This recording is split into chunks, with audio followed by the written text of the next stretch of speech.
যদি আগে যেহেতু চল। তো আলোচনা করছিলাম ফুরুই মাসআলা, শাখাগত মাসআলা, ছোট ছোট মাসআলা কিন্তু আমাদের জানা জরুরি। যেমন কোন ব্যক্তি আপনার তার শরীর নাপাক হয়ে গেল, লা ইউজিলুন নাজাসাতা শাইআন, এমন কোন জিনিস পাচ্ছে না যার মাধ্যমে আপনার ওই নাপাকিটা দূর করতে পারছে, তাহলে তার করণীয় কি?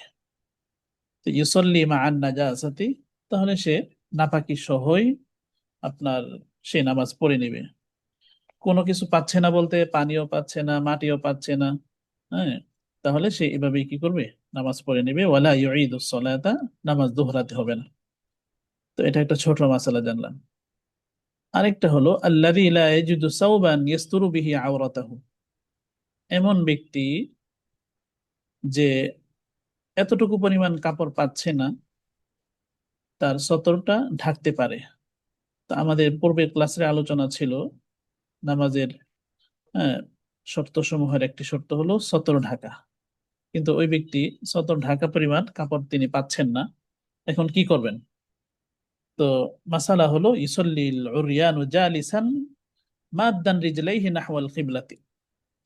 তো ওই ব্যক্তি বসে পা গুলো সম্প্রসারিত করে কেবলার দিকে, হ্যাঁ, বসে বসে এইভাবে কেবলার দিকে, হ্যাঁ, পা গুলো ছড়িয়ে কেবলার দিকে ফিরিয়ে ইউয়াদ্দিস সলাতা, তিনি কি করে নেবেন? নামাজ আদায় করে নেবেন।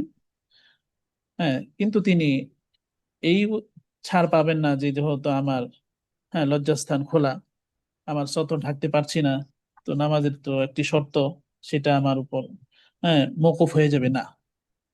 এভাবেই নামাজ পড়ে নিতে হবে, পা গুলো কেবলার দিকে ছড়িয়ে। ইউদ্দির রুকু ওয়া সুজুদা বিল ইমাই, তো যেহেতু বসে বসে পড়বেন, তো রুকু এবং সেজদা ইশারাতে করবেন, ইঙ্গিতের মাধ্যমে করবেন। তাজুজু সলাতু আলা তরফিন তাহিরি মিনাস সাউব আন নাজিস। উদাহরণস্বরূপ আরেকটা মাসলা বলছি, ছোট মাসালা। সেটা হলো একজন ব্যক্তি, একটা কাপড় আছে যেটার উপর তিনি নামাজ পড়বেন, কিন্তু কাপড়ের অন্য পার্শ্ব দিয়ে নাপাকি আছে। তো এই কাপড় ছাড়া আর ওনার কোনো কাপড় নেই। তো মাসালা হলো, যেই পার্শ্বটা পবিত্র আছে সেই পার্শ্ব, আহ, বসে বা দাঁড়িয়ে, ওনার যদি কিয়াম করার সামর্থ্য থাকে তাহলে দাঁড়িয়ে পড়বেন। অর্থাৎ একটা কাপড়ের একটা অংশ নাপাক আর একটা অংশ পাক, কাপড় একটাই, কিন্তু এই কাপড় ছাড়া ওনার আর কোনো কাপড় নেই নামাজ পড়ার মতো। তো মাসালা হলো আলা তরফিন তাহিরিন মিনাত সাওবিন নাজিস, নাপাক কাপড়ের যে পবিত্র অংশটা আছে সেখানে উনি কি করবেন? নামাজ পড়বেন। ذلك إذا كان الثوب لا يتحرك أحد طرفيه بتحريك طرفه الآخر। কিন্তু কাপড়টা এরকম হতে হবে যে কাপড় আপনার বিছানোর পরে একদিকে নড়াচড়া করলে অন্য দিক দিয়ে নড়াচড়া করে না।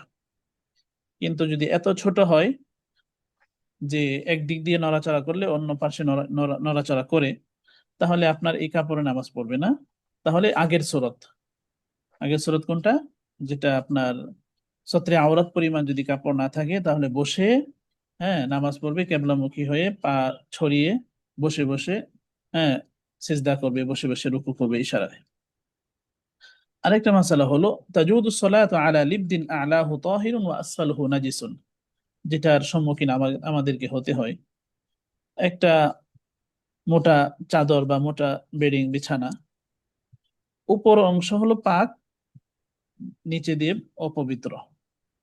উদাহরণস্বরূপ একটা মোটা কাপড়, নিচ দিয়ে নাপাকি লেগে রাখলো কিন্তু উপর দিয়ে পাক, তাহলে শরীয়ত সহজের জন্য এটা সুযোগ দিয়েছেন যে উপরের অংশ যেটা পাক পবিত্র, সেই অংশের উপর নামাজ পড়তে পারবে। তাজুদুস সালাত আল্লাযী ইস্তাবাদা আলাইহিল কিবলাতু ওয়া লাম ইয়াজিদ শাখসান ইয়াসআলুহু আনিল কিবলাতি। আরেকজন ব্যক্তির এরকম ছোট মাসালার একটা ছোট মাসালা হলো, যে ব্যক্তি কেবলা কোন দিকে, উনি, ওনার কাছে এটা অস্পষ্ট সন্দেহ লাগছে। এখন উনি কাউকে পাচ্ছেনও না যে জিজ্ঞাসা করবেন যে ভাই কেবলা কোন দিকে, পশ্চিম কোন দিকে, এখন কি করণীয়? অথবা এমন কোনো জিনিসও পাচ্ছেন না যেটার মাধ্যমে কেবলাকে নির্ধারণ করা যায়। বর্তমানে তো কম্পাস আছে, কিন্তু কম্পাসও নেই, পাচ্ছেন না, এখন কি করা? তো শরীয়তের হুকুম হলো, তখন কি নামাজ ছেড়ে দিবে? না, ইসল্লি বিত্তাহাররি, উনি চিন্তা করবেন, হ্যাঁ একটু হ্যাঁ খোঁজাখুঁজি করবেন ওনার নিজের থেকেই, একটু চিন্তা করে যে কোন দিকে হতে পারে, তো যে দিকে ওনার নিশ্চিত মনে করে যে এদিকে হতে পারে, তো ওই দিকে লক্ষ্য করে উনি কি করে নিবেন, নামাজ পড়ে নিবেন। কিন্তু তারপরেও যে আমি কেবলা তো জানি না কোন দিকে, আমি তো নামাজ পড়তে পারছি না, এটা বলে নামাজ ছাড়া যাবে না। এখন লাউ সাল্লা বা'দা তাহাররি ওয়া আখতা ফিল কিবলাতি সাহহাত সালাতুহু, উনি কেবলা পাচ্ছেন না খুঁজে, কোন দিকে পশ্চিম সেটাও কোনো ব্যক্তির মাধ্যমে বা কোনো জিনিসের মাধ্যমে জানতে পারছেন না, এভাবেই উনি চিন্তা করে, তাহারি করে উনি নামাজ পড়ে নিলেন, কিন্তু ওনার চিন্তাটা ভুল ছিল। উনি চিন্তা করেছিলেন বা নিশ্চিত হয়েছিলেন যে কেবলাটা এইদিকে হতে পারে, তো এভাবেই উনি নামাজ পড়লেন। কিন্তু পরবর্তীতে দেখা গেল যে না, সেদিকে কি না, পশ্চিম না। তো শরীয়ত বলে, যেহেতু উনি সর্বোচ্চ চেষ্টা করেছিলেন, তাহারি, হ্যাঁ, এই জন্য তার নামাজটা কি করবে, হয়ে যাবে, এটাকে আর কি করতে হবে না, দোহরাতে হবে না। এখন এটা তো হলো পরবর্তীতে নামাজ শেষ হওয়ার পরে তিনি জানলেন। কিন্তু যদি এখন এরকম হয় যে নামাজের মাঝখানেই আপনার উনি জানতে পারলেন যে আমার কেবলা তো, আমি যে নিশ্চিত হয়েছিলাম যে এদিকে, কিন্তু কেবলা এদিকে না, তো এখন করণীয় কি? নামাজের মধ্যেই আমি কি, যখন কোনোবা জানতে পারলাম যে কেবলা অন্যদিকে, তাহলে আমি সেদিকে কি করবো, ফিরে যাব। এটা হলো একটা ছোট মাসালা। আরেকটা মাসালা হলো, إن انكشف من أعضاء متفرقة من العورة فلو كان مجموعها يبلغ ربع أصغر الأعضاء المنكشفة بطلت الصلاة। নামাজি ব্যক্তির যে শরীর, হ্যাঁ, যেটা সতরের অন্তর্ভুক্ত, সেই জায়গার, হ্যাঁ, যেটা ঢেকে রাখতে হয়, সেটা ফরজ। এখন নামাজের ভিতরে বিভিন্ন জায়গা থেকে অল্প অল্প করে ওনার কি হয়ে গেল, যে আপনার ওই জায়গাটা খুলে গেল, যেটা নামাজের ভিতরে ঢাকা কি ছিল, ফরজ ছিল। এখন এই বিভিন্ন জায়গা থেকে যদি অল্প অল্প করে সেটা খুলে, তাহলে সবটাকে একসাথে জমা করলে যদি আপনার একটা অঙ্গের, ছোট্ট একটা অঙ্গের 4/1 হয়, তাহলে তার নামাজ নষ্ট হয়ে যাবে। কিন্তু যদি বিভিন্ন জায়গা থেকে খুলেছে অল্প অল্প করে, কিন্তু একটা ছোট্ট অঙ্গের 4/1 না হয়ে থাকে, তাহলে তার নামাজ ঠিক আছে। কিন্তু যদি 4/1 পরিমাণ হয়, তো ছোট্ট অঙ্গের 4/1 পরিমাণ যদি হয়ে যায়, বাতালাতি সলাতু, ওনার নামাজ কি হয়ে যাবে, নষ্ট হয়ে যাবে। আরেকটা ছোট মাসালা হলো, ওয়া ইন কানা মাজমুউল আ'যাইল মুনকাশিফাতি আকাল্লা মিন যালিকা সাহহাতি সলাতু, যে যদি তার অঙ্গ, ছোট্ট অঙ্গই যদি ধরা হয়, যেটা নামাজের ভিতরে আপনার ফরজ ছিল ঢেকে রাখা, তো ঢেকে রাখা তো আমরা জানি নাভির নিচ থেকে হাঁটুর নিচ পর্যন্ত, হাঁটু সহ একেবারে।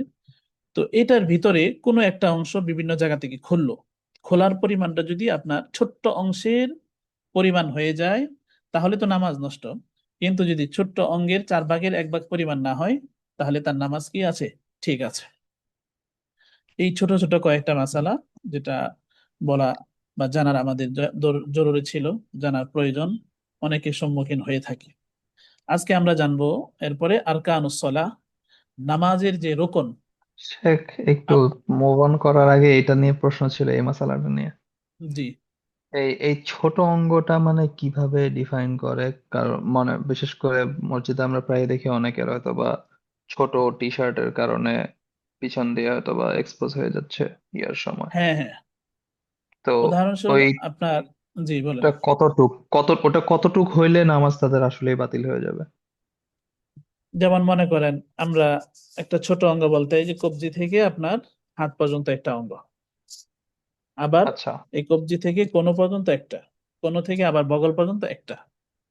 তো মনে আচ্ছা। করেন নাভির নিচ থেকে হাঁটু সহ, এটা হলো ঢাকা হুম। ফরজ, এটা একটা রোকন।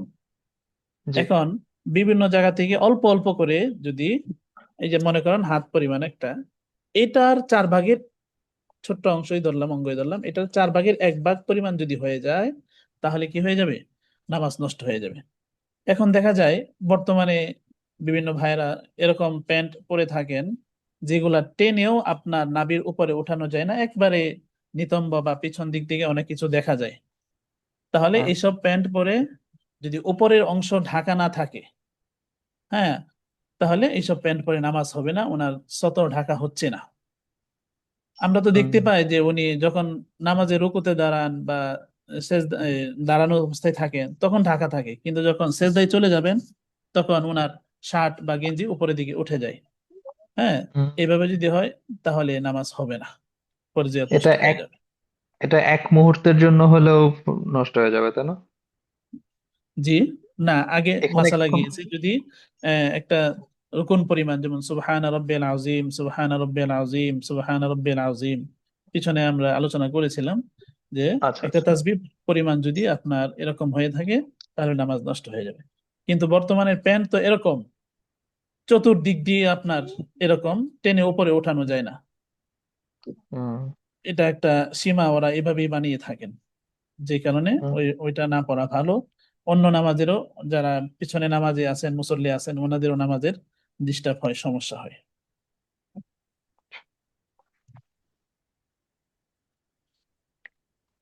তো আশা করি জাজাকাল্লাহ বুঝতে খাইর। পেরেছি। জি।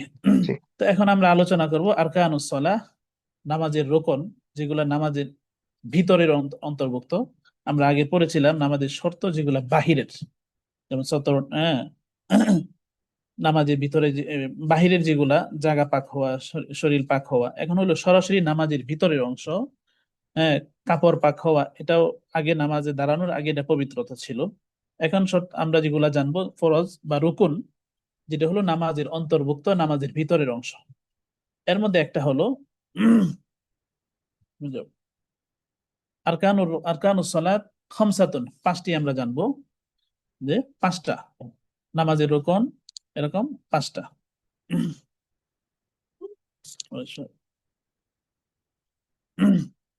পাঁচটা রুকন, রুকন মানে যেগুলো হলো ফরজ। তো এক নাম্বার ফরজ হলো আল কিয়াম, দাঁড়ানো। নামাজে দাঁড়িয়ে নামাজ পড়া, এটা হলো ফরজ। যদি উনি সুস্থ থাকেন, হ্যাঁ, ওনার কোনো ওজর না থাকে, তাহলে ওনাকে দাঁড়িয়ে নামাজ পড়া এটাই ফরজ। এখন ফালা তাসিহু সালাতু বিদুনিল কিয়াম, যদি কোনো ওজর না থাকে, তিনি সুস্থ থাকেন, তাহলে দাঁড়ানো ছাড়া উনি যদি না বসে বসে নামাজ পড়েন, আর একটু আলোচনা হবে, বসে বসে যদি নামাজ পড়েন তাহলে ওনার নামাজ হবে না। কেন? কারণ তিনি তো সক্ষম ছিলেন, তিনি এটা পারতেন, ওনার কোনো ওজর না। ইযা কানা কাদিরান আলাইহি আল কিয়াম, সুতরাং বোঝা গেল কিয়ামটা সেটা হলো কি, ফরজ। আল কিয়ামু ফরজুন ফি সালাওয়াতিল ফরজি ওয়াল ওয়াজিবা। এখন একটু বিষয় জানা, যে আমরা যে জানলাম দাঁড়ানো ফরজ, দাঁড়িয়ে নামাজ পড়া ফরজ, এটা ফিকহে হানাফিতে আপনার আল ফিকহুল মুয়াসসার আমরা যেটা পাই সেটা হলো ফরজ নামাজের ক্ষেত্রে এবং ওয়াজিব নামাজের ক্ষেত্রে।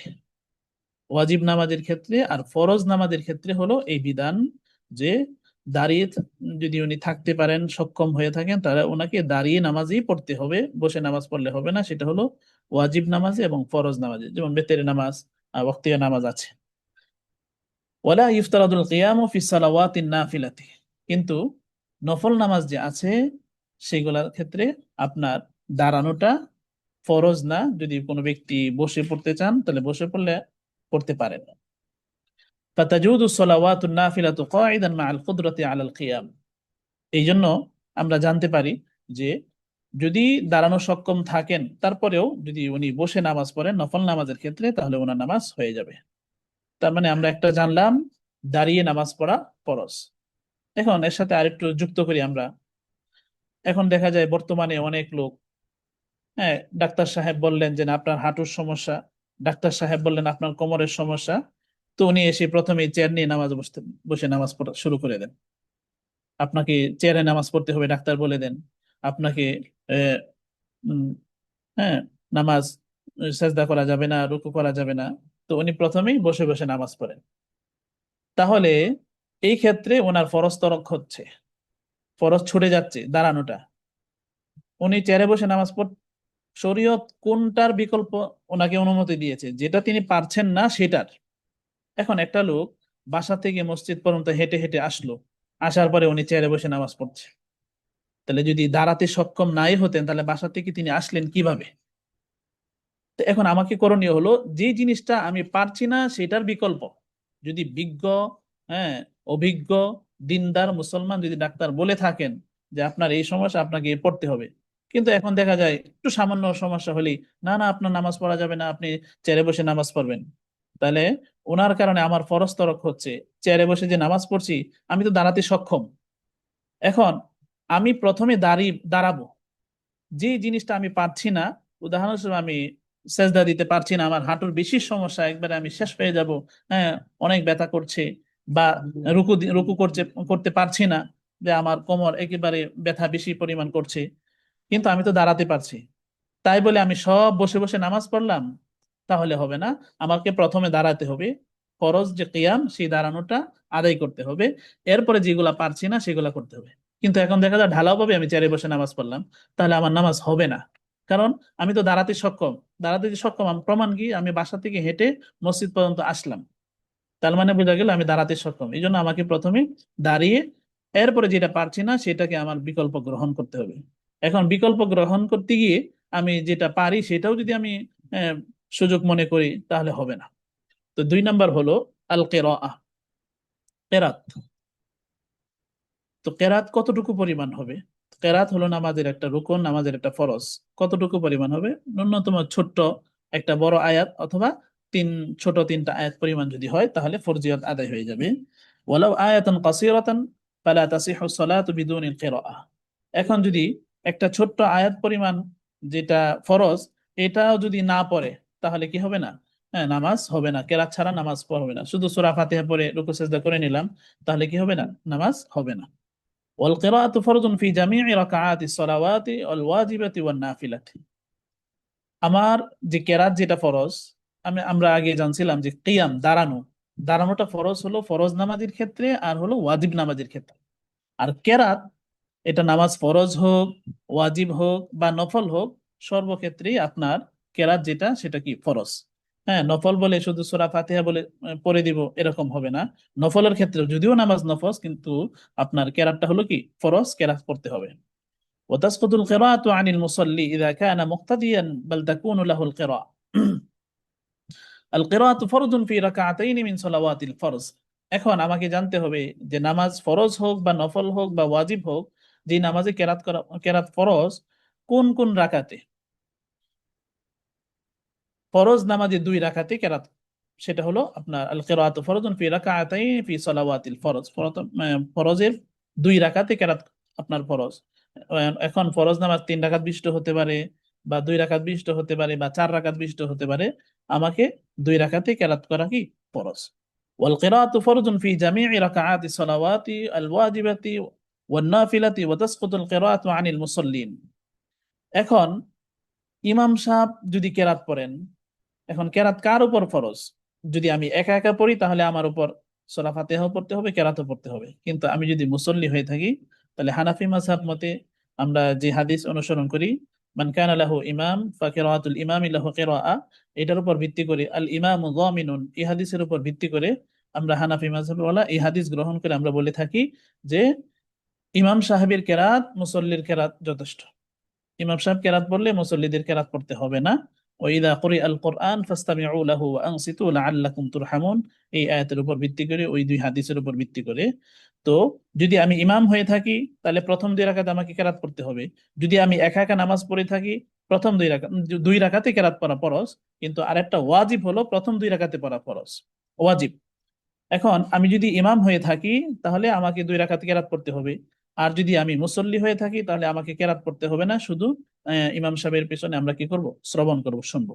আর যদি আমি একা একা নামাজ পড়ে থাকি, তাহলে ফরজ হোক, নফল হোক, আপনার সুন্নত হোক, ওয়াজিব হোক, আমাকে কেরাত পড়তে হবে, এটা কেরাত পড়া ফরজ। ইদা কানা মুক্তাদিয়ান বাল তুকরাহু লাহুল কিরাআহ। এখন কেরাত পড়া ফরজ, কেরাত যদি ইমাম সাহেব হয়ে থাকি, তাহলে ইমাম সাহেবের জন্য। আর যদি মুনফারিদ একা একা নামাজ পড়ে থাকি, তাহলে আমার জন্য। আর যদি আমি ইমাম সাহেবের পিছনে ইক্তেদা করে থাকি, তাহলে হানাফি মাযহাবের ইয়া অনুপাতে ওয়া ইযা কুরিআল কুরআন ফাসতামিউ লাহু ওয়া আনসিতু লাআল্লাকুম তুরহামুন, এই আয়াতের উপর ভিত্তি করে আমরা বলি যে মুক্তাদির উপর কেরাত পড়তে হবে না, কেরাত পড়া যাবে না। হ্যাঁ, মুক্তাদি কেরাত শুনবে ইমাম সাহেবের। তাহলে আমরা জানলাম দুইটা জিনিস, একটা হলো কিয়াম, দাঁড়ানো ফরজ, আর একটা হলো কেরাত, সেটা একটা ফরজ। আরেকটা হলো আর রুকু, রুকু করা ফরজ। ফালা তাসিহুর সলাতু বিদুনি রুকুই। এখন যদি রুকু ফরজ হয়ে থাকে তাহলে রুকু কি কেউ ছাড়তে পারবে? না, না। রুকু ছাড়লে নামাজ হবে না, কিয়াম ছাড়লে নামাজ হবে না, কেরাত ছাড়লে নামাজ হবে না। এগুলো হলো ফরজ, ভিত্তি। ভিত্তি যদি না থাকে তাহলে নামাজ হবে না, যত সহজ সাজদাই দিই। হ্যাঁ, ওয়াজিব ছুটলে আমি যদি সাজদাতু সাহবি, ভুলে যে সাজদা সেটা দিই, তাহলে নামাজ আদায় হবে। কিন্তু যদি ফরজ ছুটে যায় তাহলে সাজদায়ে সাহু দিয়ে কাম হবে না, নতুন করে আমাকে কি করতে হবে? নামাজ পড়তে হবে। এখন রুকু কতটুকু পরিমাণ? আল কদরুল মাফরুজ মিনার রুকু ইয়াতাহাক্কাকু বিতাতাতুইর রাস বিআন ইয়ানহানিয়া ইনহিনাআন তাকুনুল কিয়াম আকরাবা ইলা হালির রুকু। এখন আমাকে রুকু কতটুকু পরিমাণ ফরজ? মাথা ঝুঁকিয়ে দিলে এতটুকু পরিমাণ আপনার রুকু হয়ে যায়, এটা ফরজ আদায় হয়ে যায়, কিন্তু সুন্নত তরিকায় হয় না। এখন আমাকে যে রুকু করতে হবে, মাথা যদি ঝুঁকিয়ে দিই, মাথা একটু ঝুঁকিয়ে দিলাম, কেমন ঝুঁকিয়ে দিলাম? যে রুকুর কাছাকাছি অবস্থায় চলে যায়, তাহলে আমার, হ্যাঁ, কি হয়ে গেল? ফরজিয়ত আদায় হয়ে গেল। কিন্তু পূর্ণ রুকু কোনটা? যেটা সুন্নত সহ আদায় করলে যেটা পূর্ণ রুকু হবে। আম্মা কামালুর রুকু فإنه يتحقق بإنحناء الصلب حتى يستوي الرأس بالعجز। পরিপূর্ণ রুকু হলো, যেহেতু আল্লাহর জন্যই নামাজ পড়বো, অসম্পূর্ণ শর্টকাট কেন পড়বো, পূর্ণতার সাথে আদায় করব। পরিপূর্ণ রুকু কোনটা? পরিপূর্ণ রুকু হলো যে আপনার সোল, যেটা মেরুদণ্ড, একেবারে আপনার কি থাকবে? সোজা থাকবে। হাত্তা ইস্তাবির রাসু বিল আজজ, এমন সোজা থাকবে যে মাথা আর যে পিছন পাছা যে আছে, হ্যাঁ, নিতম্ব, সেটা দুইটা কি থাকতে হবে? তিনটা জিনিস একবারে সমান থাকতে হবে, স্ট্রেট থাকতে হবে। এই জানলাম আমরা, হলো রুকু জানলাম। তিন নাম্বার, এক নাম্বার হলো কিয়াম, দুই নাম্বার রুকু, হ্যাঁ, দুই নাম্বার কিরাআত, তিন নাম্বার হলো রুকু। চার নাম্বার আস সুজুদ। আহ শেখ, একটু প্রশ্ন ছিল। আম, ইয়াটা কিরাত যখন বললেন, কিরাত সূরাতুল ফাতিহাই তো কিরাত না নাকি? না, না, না, সূরাতুল ফাতিহা এটা, সূরা ফাতিহা ছাড়া অন্য একটা সূরা মিলানো, এক আয়াত পরিমাণ হোক বা বড় একটা সেটা আয়াত কি হোক বা, ফরজ নাকি ওয়াজিব? জি, জি, জি, কেরাত সেটা কি পড়া ফরজ। ফরজ নাকি ওয়াজিব? জি, কেরাত পড়া ফরজ। তাহলে কি আর কেরাত মিস গেলে ইয়া করা যাবে না, সাহু সিজদা করে লাভ হবে না? জি, জি, না, তাহলে কি যেটা যদি কেউ সূরা ফাতিহা পড়ে শুধু, কেরাত মানে সূরা ফাতিহার পরে অ্যাড করে নাই সূরা, না, ভুলে গেছে? তাহলে না, তাহলে হবে না, কারণ কেরাতটা ফরজ ছুটে গেল আপনার। সূরা ফাতিহা পড়া ওয়াজিব, যদি সূরা ফাতিহা ছেড়ে দেয় তাহলে রুকু সাজদা, সাজদা সহ করলে আদায় হবে আর কি। সূরা ফাতিহা ওয়াজিব, কিন্তু কেরাতটা আম, ফরজ। আর তো কেরাত যদি শুধু সূরা ফাতিহা যদি পড়ে তাহলে সেটা কি জি, কেরাত হচ্ছে না? না, না, শুধু সূরা ফাতিহা পড়লে কেরাত হচ্ছে না। সূরা ফাতিহাটা পড়া তো হলো ওয়াজিব, আর কেরাতটা হলো ফরজ। কিন্তু সূরা ফাতিহা কি ওই যে মানে কেরাতের মধ্যে পড়তেছে না, মানে ওটাও তো জি, জি, কেরাত না নাকি? কেরাত বলতে সূরা ফাতিহার সাথে অন্য একটা সূরা মিলানো, সূরা ফাতিহার সাথে অন্য একটা পড়া মিলানো, যেটা একটা আয়াত পরিমাণ হতে পারে, বা তো ছোট তিনটা আয়াতের পরিমাণ হতে পারে।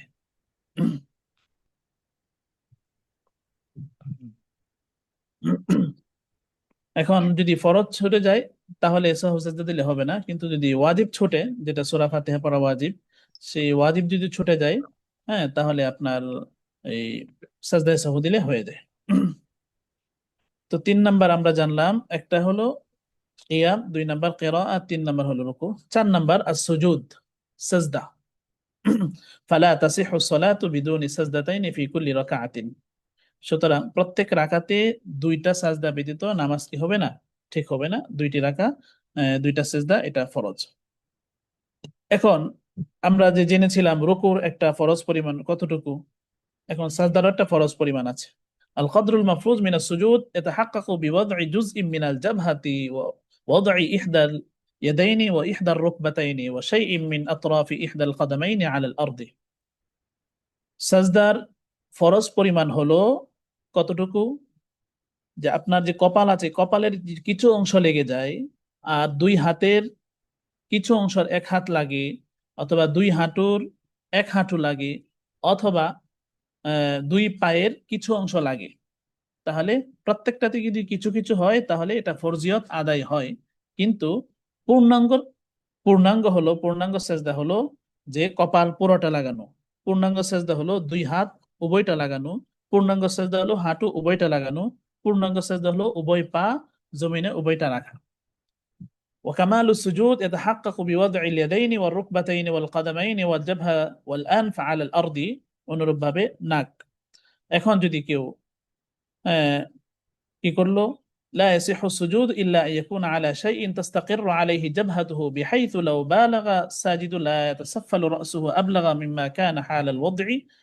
এখন যদি কেউ এরকম হয় যে সেজদাতে গেল, কিন্তু সেজদাতে যাওয়ার পরে এমন একটা জিনিসে সে সেজদা দিল, তাস্তাকিরু আলাইহি জাবহাতুহু, যে যার উপর আপনার কপাল কি স্থির থাকে, কেমন স্থির, বিহাইতু লাউ বালাগা সাজিদু লা ইয়াতাসাফফালু রাসুহু, এমন হইতে হবে যে যখন যে ভালো করে সেজদা দিল, কিন্তু সেজদা দেওয়ার পরে মাথাটা নিচুতে চলে গেল, মানে কি পা উপরের দিকে আর সেজদা মাথা হলো নিচের দিকে, মিম্মা কানা হালাল ওয়াদঈ, যখন সে জমিনে রাখলো। এইভাবে যদি নামাজ পড়ে তাহলে কি হবে না, নামাজ হবে না। লা ইয়াসিহু সুজুদ, সেজদা সহিহ হবে না যদি আপনার পা থাকে উপরে আর মাথা যেটা আমি জমিনে লাগাইলাম সেটা যদি আপনার কি থাকে, নিচে থাকে।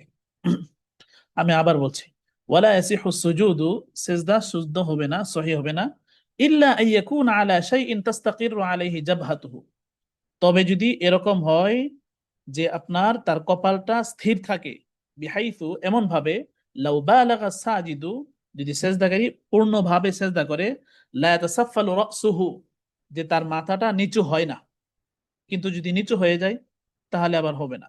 লা ইয়াতাসাফফালু রাসুহু, তার মাথাটা নিচে থাকে না, আবলাগা মিম্মা কানা হালাল ওয়াদঈ, যখন সে জমিনে রাখলো, হ্যাঁ তখন মাথাটা নিচু হয় না, মানে কি থাকে, স্থির থাকে। তাহলে এইভাবে যদি হয় তাহলে না সেজদা হবে, কিন্তু যদি স্থির না থাকে তাহলে কি হবে না, সেজদা হবে না।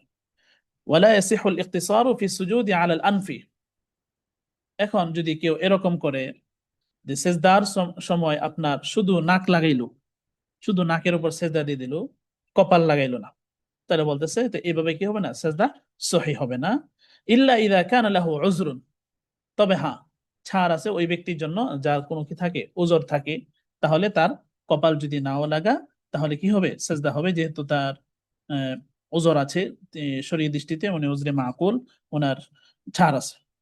মান সাজাদা আলা কাফফিহি আও আলা তারফি থাওবিহি জাযা মাআল কারাহা, কোন ব্যক্তি সরাসরি যদি আপনার কি কপালে সেজদা করে না, কিন্তু সেজদা করছে দুই হাত বিছিয়ে দুই হাতের উপর, আও আলা তরফি থাওবিহি, অথবা হ্যাঁ তার যে কাপড় আছে শরীরের যে কাপড়, এই কাপড়ের উপর সে কি করছে, সেজদা করছে, তাহলে এটা মাকরুর সাথে কি হবে, আদায় হয়ে যাবে। কিন্তু এ হলো দুই হাতকে ফাঁকা করে রাখা, এরপরে সরাসরি জমিনে কি করা, সেজদা করা। এখন যদি এরকম হয়, ويشترط لصحة السجود أن لا يكون محل السجود أرفع من موضع القدمين। সিজদার জন্য আমি যেটা বলেছিলাম, উত্তম হলো এই সেজদার যে মাথা যে অংশটা সেটা যেন নিচু না হয়।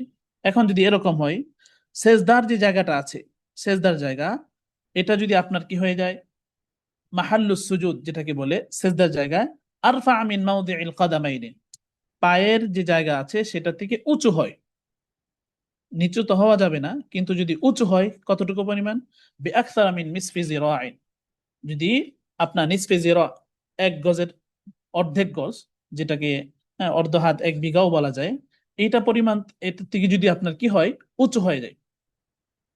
আল্লাহ ইয়াকুনা মাহাল্লুস সুজুদ, সেজদার যে অংশটা সেটা না হতে হবে আরফা মিন মাওদিইল কাদামাইনি, মাওদিইল কদাম যে পায়ের যে অংশ আছে, পায়ের অংশ থেকে বেশি উঁচু না হতে হবে, কতটুকু পরিমাণ, বিআকসারা মিন নিসফি যিরাইন, এক বিঘার চেয়ে অধিক, এরকম না হতে হবে, এটা শর্ত। হ্যাঁ, ওয়াইশতারাতু লিসিহাতি সুজুদ, সিজদা সহিহ হওয়ার জন্য শর্ত হলো আল্লা ইয়াকুনা মাহাল্লু সুজুদ, সিজদার স্থানটা না হতে হবে আরফা, বেশি উঁচু, মিন মাওদিইল কাদামাইন, পায়ের অংশ থেকে, বিআকসারা মিন নিসফি যিরাইন, অর্ধ গজ, হ্যাঁ এর চেয়ে যদি বেশি হয়। ফাইন যাদা ইরতিফাউ মাওদি সুজুদ আলা নিসফি যিরাইন লাম তাসিহ সালাত, কিন্তু যদি এরকম হয় যে অর্ধগজ চেয়ে আপনার বেশি হয়ে গেল উচ্চটা, তাহলে আবার কি হবে না? সেজদা হবে না। ইল্লা ইযা কানা ইজদিহামুন শাদীদুন, তবে যদি এরকম হয় যে অনেক ভিড়, সেজদার জায়গা নাই, আরেকজনের পিঠে দিতে হচ্ছে, তখন এই ওজনের কারণে এটা কি উঁচু হইলেও সমস্যা নেই। তাহলে আমরা কি বুঝলাম, কি জানলাম? যে সেজদার যে অংশটা, সেই অংশটা পায়ের অংশ থেকে যদি নিসফে জিরা এর বেশি উঁচু হয়ে যায়, তাহলে উজর ছাড়া যদি বেশি উঁচু হয় তাহলে কি হবে না? সেজদা হবে না। কিন্তু যদি কম হয় তাহলে কি হয়ে যাবে? সেজদা হয়ে যাবে। তাহলে আমরা জানলাম এক নাম্বার রুকন যেটা হলো আপনার কিয়াম, দুই নাম্বার রুকন হলো কিরাআ, তিন নাম্বার রুকন হলো রুকু, চার নাম্বার ছিল সেজদা, পাঁচ নাম্বার আল কুউদুল আখিরা, শেষ বৈঠক। শেষ বৈঠক এটা হলো কি ফরজ। কদর কিরাআতি তাশাহুদ, কতটুকু পরিমাণ? তাশাহুদ পরিমাণ, যতটুকু সময়ের ভিতরে তাশাহুদ পড়া যায় এতটুকু পরিমাণ, সেটা হলো কি ফরজ। قد عد بعض الفقهاء الخروج من الصلاة بصنع المصلي من الفرائض ولكنه عند المتحققين ليس بفرض بل هو واجب। কিন্তু আরেকটা বিষয়, যে তাশাহুদ পরিমাণ তো সেটা অপেক্ষা করা, সেটা হলো ফরজ। কিন্তু আরেকটা জিনিস যেটা মুতাআখিরিনের একটা, আর পরবর্তী যে যারা আছেন তাদের আরেকটা কি, সেটা কদ আদ্দা বা'দুল ফুকাহা, কিছু ফুকাহায়ে কেরাম গণ্য করেছেন আল খুরুজ মিনাস সালাতি, নামাজ থেকে বের হওয়া কের মাধ্যমে, বিসুনইল মুসাল্লি মিনাল ফারাইজ, ফরজ নামাজ থেকে মুসল্লি কোন একটা কাজের মাধ্যমে, অর্থাৎ সালাম দিয়ে এভাবে কি হয় নামাজ শেষ করা। ওয়ালাকিন্নাহু ইনদাল মুতাহাক্কিকিন লাইসা বিফরদিন বাল হুয়া ওয়াজিবুন, কিন্তু মুতাহাক্কিকিন যারা আছে, বিশ্লেষণ যারা করেন, হ্যাঁ, ওনারা বলে যে নামাজি ব্যক্তি নামাজ ফরজ থেকে বের হবে যে কাজের মাধ্যমে, সেটা ফরজ না, সেটা হলো কি ওয়াজিব। আসসালামু আলাইকুম বলিয়া নামাজ শেষ করা, হ্যাঁ, অথবা অন্য কোনো কাজের মাধ্যমে নামাজ শেষ করা তাশাহুদ পরিমাণের পরে, এটা ফরজ না, এটা হলো আপনার কি ওয়াজিব। তো আমরা আজকে মোটামুটি জানলাম যে নামাজের যে রোকন, নামাজের রোকনের মধ্য থেকে পাঁচটা রোকন আমরা জানলাম। এক নাম্বার ছিল কিয়াম, দুই নাম্বার ছিল কিরাআ, তিন নাম্বার ছিল রুকু, চার নাম্বার ছিল সাজদা, পাঁচ নাম্বার হলো আল কুউদুল আখিরা, শেষ বৈঠক। এই পাঁচটা জিনিস হলো কি রোকন, অর্থাৎ ফরজ। এখন আমরা জানবো যে ফরজের সাথে আরেকটু একটু নিচের যেটা হলো ওয়াজিব। হ্যাঁ, ওয়াজিব সেগুলো কি কি? এর মধ্যে একটা হলো ইফতিতাহু সালাতি বিখুসুসি কওল আল্লাহু আকবার। আল্লাহু আকবার এরকম শব্দের মাধ্যমে নামাজটা কি করা? শুরু করা। ইফতিতাহু সালাত বিখুসুসি কওল আল্লাহু আকবার, আল্লাহু আকবারের মাধ্যমে কি করা? নামাজ শুরু করা। দুই নম্বর কিরাআতু সূরাতিল ফাতিহাতি ফির রাকাআতাইন উলাইনি মিনাল ফরদি ওয়া ফি জামি'i রাকাআতিল বিত্রি ওয়ান নফল। ফরজে যে প্রথম দুই রাকাত আছে, সেই প্রথম দুই রাকাতে আপনার সূরা ফাতিহা পড়া, আর নফল এবং যে বেতের আছে, বেতের সব রাকাতে, ফরজের প্রথম দুই রাকাতে সূরা ফাতিহা পড়া, হ্যাঁ, প্রথম যে দুই রাকাত, এই দুই রাকাতে সূরা ফাতিহা পড়া, আর বেতের সব রাকাতে, আর নফলের প্রত্যেক রাকাতে সূরা ফাতিহা পড়া, সেটাও কি ওয়াজিব। দুইটা জানলাম। তিন নাম্বার দম্মু সূরাতিন কাসীরাতিন, সূরা মিলানো, সূরা মিলানো, ছোট্ট একটা সূরা হতে পারে, সেটা মিলানো কি ওয়াজিব, কিন্তু কেরাতটা পড়া ফরজ। أو ثلاث آيات قصار إلى الفاتحة في الركعتين الأولين من الفرض وفي جميع ركعات الوتر والنفل। তো আমরা জানলাম ছোট্ট একটা সূরা মিলানো, যেটা 3 আয়াত পরিমাণ হতে পারে, ছোট্ট, প্রথম দুই রাকাতে ফরজ, আর নফল নামাজের প্রত্যেক রাকাতে, এর অনুরূপ ভাবে বেতের প্রত্যেক রাকাতে। চার নাম্বার তাকদিমু সূরাতিল ফাতিহাতি আলা সূরাতি, আগে কেরাত পড়বো না কি আগে সূরা ফাতিহা পড়বো? এটার ক্ষেত্রে তাকদিম, তাকদিম হলো সূরাতুল ফাতিহা, ফাতিহাকে আগে পড়া এরপর কেরাত পড়া, এটা আলাদা একটা ওয়াজিব। অর্থাৎ আগে সূরা ফাতিহা পড়বো, এরপরে অন্য সূরা পড়বো, মিলাবো। পাঁচ নাম্বার ওয়া আদাউ সাজদাতি সানিয়াতি বা'দাল উলা বিদুনি ফাসলিন বাইনাহুমা, প্রথম সেজদা এবং দ্বিতীয় সেজদার মাঝখানে অন্য কোনো কাজ ছাড়া, হ্যাঁ, অন্য কোনো ফাসেলা ছাড়া প্রথম সেজদা আদায় করার পরে দ্বিতীয় সেজদাটা কি করা? আদায় করা। ছয় নম্বর আদা ও জামিউল আরকান বিইতিদালিন ওয়া তুমানিনাতিন, প্রত্যেকটা রুকন ধীরস্থির ভাবে, শান্তশিষ্ট ভাবে, স্বাভাবিক ভাবে আদায় করা, তাড়াহুড়ো না, অর্থাৎ ইতিদাল, হ্যাঁ, ধীরস্থিরতার সাথে কি করা? আদায় করা, এটা আলাদা একটা ওয়াজিব। সাত নম্বর আল কুউদুল আউয়াল কদরা কিরাআতি তাশাহুদ, প্রথম যে বৈঠক আছে সেটা তাশাহুদ পরিমাণ বসা, সেটা হলো কি ওয়াজিব, কিন্তু শেষ বৈঠকের কুউদ সেটা হলো ফরজ। শেষ বৈঠকের এটা যদি কেউ ছেড়ে দেয় তাহলে নামাজ হবে না, কিন্তু প্রথম বৈঠক যদি ছেড়ে দেয় তাহলে সাজদায়ে সহুদুলি কি হয়ে যাবে, নামাজ হয়ে যাবে। এরপর আরেকটা বিষয় হলো কিরাআতুত তাশাহুদ ফিল কুউদিল আউয়ালি, প্রথম বৈঠকে তাশাহুদ পড়া, সেটা হলো কি, ওয়াজিব। ওয়াকাযা কিরাআতুত তাশাহুদ ফিল কুউদিল আখির, অনুরূপভাবে শেষ বৈঠকে তাশাহুদ পড়া সেটাও কি, ওয়াজিব। আরেকটা আল কিয়াম ইলা রাকাতি সানিয়াতি ফাওরান মিন গায়রি তারাখিন বা'দা আল ফারাগি মিনাত তাশাহুদ। আমার যদি নামাজটা এরকম হয় 3 রাকাত বিশিষ্ট বা 4 রাকাত বিশিষ্ট নামাজ হয়ে থাকে, এখন আমি 2 রাকাত পড়ার পরে কখন আমি কি করব, দাঁড়াবো। তো এটা জানার ইয়া হলো আল কিয়ামু ইলা রাকাতি সালিসাতি, তৃতীয় রাকাতের জন্য দাঁড়ানো, ফাওরান তাৎক্ষণিক ভাবে, মিন গায়রি তারাখিন বিলম্ব করা ছাড়াই, হ্যাঁ, বা'দাল ফারাগ মিনা তাশাহুদি, তাশাহুদ থেকে ফারেক হওয়ার পরে, তাশাহুদ থেকে আমি ফারেক হওয়ার পরে আমি বিলম্ব করা ছাড়াই আমাকে কি করতে হবে, দাঁড়ায় যেতে হবে। কিন্তু তাশাহুদ পড়ার পরে যদি আমি বসে থাকি, কেমন বসে থাকলাম, একটা রুকুন আদায় করে যায় এতটুকু পরিমাণ যদি আমি বসে থাকি, 3 তাসবিহ পরিমাণ যদি আমি বসে থাকি, তাহলে আবার আমার কি করতে হবে, সাজদায়ে সাহু দিতে হবে। তো এই জন্য একটা ওয়াজিব হলো যে কি, তাশাহুদ পড়ার পর বিলম্ব করা ছাড়াই তৃতীয় রাকাতের জন্য কি করা, দাঁড়িয়ে যাওয়া। আরেকটা ওয়াজিব হলো আল খুরুজ মিনাস সালাতি বিলফদি সালাম মাররাতাইন, 2 সালাম বলে নামাজ শেষ করা। যখন আমার 2 রাকাত বিশিষ্ট নামাজ হোক বা 3 রাকাত বিশিষ্ট নামাজ হোক বা 4 রাকাত বিশিষ্ট নামাজ হোক, দুই দিকে সালাম ফিরিয়ে নামাজ শেষ করা, এটা আরেকটা ওয়াজিব। 11 নম্বর কিরাআতু দুআ ইল কুনুত ফি রাকাতি সালিসাতি মিনাল বিত্রি বা'দাল ফারাগ মিনার রাকাতি সানিয়াতি মিন সালাতিল ঈদাইন ওয়া হিয়া কিরাআতু রুকু, কুনুত, দোয়া কুনুত পড়া সেটা হলো ওয়াজিব, ফির রাকাতি সালিসাতি, তৃতীয় রাকাতে, মিনাল বিত্রি বেতরে, বা'দাল ফারাগ মিনাল ফাতিহাতি ওয়া সূরা, ফাতিহা পড়ার পর এবং আরেকটা সূরা মিলানোর পর, হ্যাঁ, কিরাআতুল কুনুত, দোয়া কুনুত পড়া।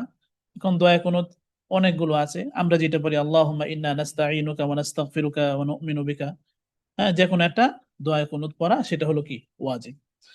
আরেকটা হলো আত-তাকবীরাতু যাওয়াইদ ফিল ঈদাইনি ওয়া হিয়া সালাসু তাকবীরাত ফি কুল্লি রাকাআতিন, অতিরিক্ত যে তাকবীর আছে অর্থাৎ ঈদের নামাজের মধ্যে অতিরিক্ত তাকবীর, আমরা হানাফি মাযহাব মতে আমরা যে হাদিস অনুসরণ করি সেটা হলো ফরজ 6টা অতিরিক্ত তাকবীর, প্রথম রাকাতে 3টা আর দ্বিতীয় রাকাতে 3টা। এই তাকবীর গুলো অতিরিক্ত, এগুলো হলো কি, বলা ওয়াজিব, এই তাকবীর গুলো বলতে হবে। আত-তাকবীরাতুর রুকু' ফি রাকাতি সানিয়াতি মিন সালাতিল ঈদাইন, অনুরূপ ভাবে রুকুর যে তাকবীর আছে দ্বিতীয় রাকাতে, ওইগুলাও হলো ঈদের নামাজে যে রুকুর তাকবীর গুলো আছে সেগুলো ওয়াজিব, কিন্তু অন্যান্য নামাজে সেগুলা কি না, ওয়াজিব না, সেগুলো হলো সুন্নত। আচ্ছা, আরেকটা হলো তাকবীরাতুর রুকু' ফি রাকাতি সানিয়াতি মিন সালাতিল ঈদাইন জাহরুল ইমাম বিল কিরাআতি ফি সালাতিল ফাজর ওয়া ফিল উলাইনি মিনাল মাগরিব ওয়াল ইশা ওয়া ফিল জুমআ ওয়াল ঈদাইন ওয়াত তারাবি ওয়াল বিতর ফি রমজান। ইমামের জন্য যে সমস্ত নামাজ জাহরি, জোরে নামাজ কেরাত করতে হয়, পড়তে হয়, যেমন মাগরিবের নামাজ, এশার নামাজ, ফজরের নামাজ, জুমার নামাজ, ঈদের নামাজ, তারাবির নামাজ, বিতের, রমজানের বিতের, এইগুলার ক্ষেত্রে কেরাত জুড়ে পড়া, কেরাত পড়া তো ফরজ, জুড়ে পড়া এটা আলাদা একটা ওয়াজিব। আল মুনফারিদ, যিনি একা একা নামাজ পড়বেন, মাগরিব পড়লেন বা ফজর পড়লেন বা এশা পড়লেন, উনি কি করবেন, ওয়াল মুনফারিদ, মুনফারিদের জন্য হুকুম হলো যে উনি বিল খিয়ার মিনাস সালাতিল জাহরিয়া, জাহরি নামাজের মধ্যে ওনার ইখতিয়ার আছে। কেমন ইখতিয়ার, উনি চাইলে জোরে পড়তে পারেন, যেহেতু একা একা পড়ছেন, উনি চাইলে আস্তে পড়তে পারেন, ওয়া ইনশা আসাররা বিল কিরাআত, আর চাইলে আস্তে পড়তে পারেন। ইল্লা আন্নাল আফদাল আল জাহর ফি সালাওয়াতিল জাহরিয়া, তবে উত্তম হলো, আমার ভালো হবে, উত্তম হবে, সেটা হলো যে জাহরি নামাজগুলো জাহরি পড়া, জোরে পড়া। তবে ইখতিয়ার আছে, উনি আস্তেও পড়তে পারে জোরেও পড়তে পারে, উত্তম হলো কোনটা, জোরে পড়া। আরেকটা ওয়াজিব হলো কিরাআতুল ইমাম আল মুনফারিদ সিররান ফি যুহরি ওয়াল আসরি ওয়া ফি রাকাতিল আখিরাতি মিনাল মাগরিব ওয়া ফি রাকাতাইন উখরাইন মিনাল ইশা। ইমামের জন্য যে সমস্ত নামাজ আস্তে পড়া, উদাহরণস্বরূপ আসরের নামাজ আছে, যোহরের নামাজ আছে, এই নামাজের কেরাত গুলো আস্তে পড়া, এটা আলাদা একটা ওয়াজিব। তো আস্তের জায়গায় আস্তে পড়তে হবে, জোরের জায়গায় জোরে পড়তে হবে, এটা হলো ওয়াজিব, তবে মুনফারিদের জন্য ভিন্ন। قراءة الإمام والمنفرد سرا في الظهر والعصر وفي الركعة الأخيرة من المغرب وفي الركعتين الأخرين من العشاء وكذا في نفل النهار। অনুরূপ ভাবে দিনের বেলা যদি আমি নফল পড়তে চাই, রাত্রের বেলা নফলে ইখতিয়ার আছে, জোরে পড়া যায়, কিন্তু দিনের বেলার যে নফল আছে, এই নফলের ক্ষেত্রে হুকুম হলো দিনের নফল আস্তেই পড়তে হবে, এটা একটা ওয়াজিব। মান তারাকা সূরাতা ফিল উলাইনি মিনাল ইশা ইয়াকরাআহা ফিল উখরাইনি মাআল ফাতিহাতি জাহরান ওয়া সাজদা লিস-সাহব। আমরা তো জেনেছিলাম যে ফরজে 2 রাকাত কেরাত পড়া ফরজ, এখন কেউ যদি প্রথম 2 রাকাতে ছেড়ে দেয়, তাহলে পরবর্তী 2 রাকাতে পড়তে হবে, বাকি লাস্টে গিয়ে আমাকে কি করতে হবে, সাজদায়ে সাহু দিতে হবে। ওমান তারাকাল ফাতিহাতা ফিল উলাইনি লা ইকাররিরুহা ফিল উখরাইনি বাল ইয়াসজুদু লিসাহবি জাওরান লিমা ফাতা। এখন যদি কোনো ব্যক্তির আপনার সূরা ফাতিহা ছুটে যায়, প্রথম যে 2 রাকাত আছে, তো মাসালা হলো লা ইকাররিরুহা ফিল উখরাইনি, পরবর্তী যে 2 রাকাত আছে এই 2 রাকাতের মধ্যে তাকরার করবে না, অর্থাৎ পরবর্তী 2 রাকাতে তো আমার সূরা ফাতিহা পড়তেই হয়। এখন প্রত্যেক রাকাত, তৃতীয় রাকাত চতুর্থ রাকাত কি 2বার করে সূরা ফাতিহা পড়বো? না, তৃতীয় রাকাতে যে সূরা ফাতিহা আছে সেটাই পড়বো। বাকি আমার প্রথম রাকাতে সূরা ফাতিহা পড়া ওয়াজিব ছিল, সেই জন্য ইয়াসজুদু লিসাহবি জাবরান লিমা ফাতা, যেটা ছুটে গেছে সেটার জন্য আমাকে কি করতে হবে, সাজদায়ে সুহু করে নিতে হবে। তাহলে এভাবে করলে আমাদের কি হবে, নামাজ আদায় হয়ে যাবে। তো আজকে নামাজের ওয়াজিবাত, আর নামাজের রুকুন, আর নামাজের কিছু সংক্ষিপ্ত মাসালা যেগুলা জানার দরকার ছিল সেগুলো আলোচনা হলো। সামনে ইনশাল্লাহ নামাজের যে সুন্নত আছে, নামাজের যে মানদুবাত মুস্তাহাব আছে, নামাজের যে ভঙ্গের কারণ আছে, নামাজের মাকরুহাত আছে, সেগুলা নিয়ে আলোচনা হবে ইনশাআল্লাহ। ওমা তৌফিকি ইল্লা বিল্লাহ। আসসালামু আলাইকুম ওয়া রাহমাতুল্লাহি ওয়া বারাকাতুহু।